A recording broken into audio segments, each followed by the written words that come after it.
Himalang nakaligtas ang magkapatid na sina Chini, 8 years old, at Maria, 4 years old, mula sa bingit ng kamatayan.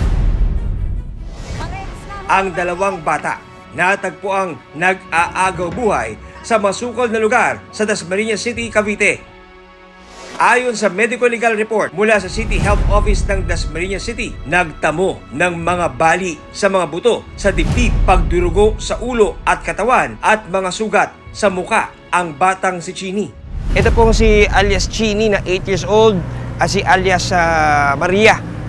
Yung 8 years old po natin, ano po yung mga pinsalang tinamo po niya, Chini? Marami siyang pasa sa katawan. Mayroon din siyang sign na parang sinakal. Talagang kita mo yung mga hematoma niya, may mga marks siya. Lumabas yung result, kinagabihan nung pangyayari. Minor na blood clot sa ulo, indication na may ginamit na matigas na bagay. Hindi lang natin alam kung anong bagay na yun. So parang head trauma, sir, Oo, parang gano'n. Kinaya ng gamot. Dapat operahan, pero kinaya ng gamot after few days. So hindi na siya naoperahan. Samantalang nagtamo naman ng mga sugat sa mukha, leeg, braso at binti si Maria. Ito namang 4 years old na si Maria, talagang matindi rin ang tama. Kung ano yung sinapit ng isa, ganun din ang mga marks sa katawan. Mostly nasa liig, may mga sign na sinakal sila.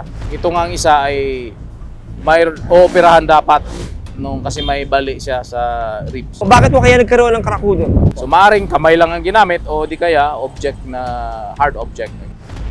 Bukod sa mga sugat at pasa, kumpirmado ring pinagsamantalahan ang dalawang bata. Sa ating medical legal examination, and based on sa findings, talagang mayroong sign na inabuso sila.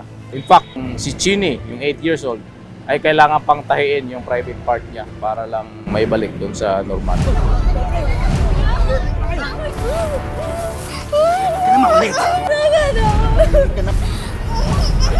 Sino ang nasa likod ng karumal-dumal na krimen?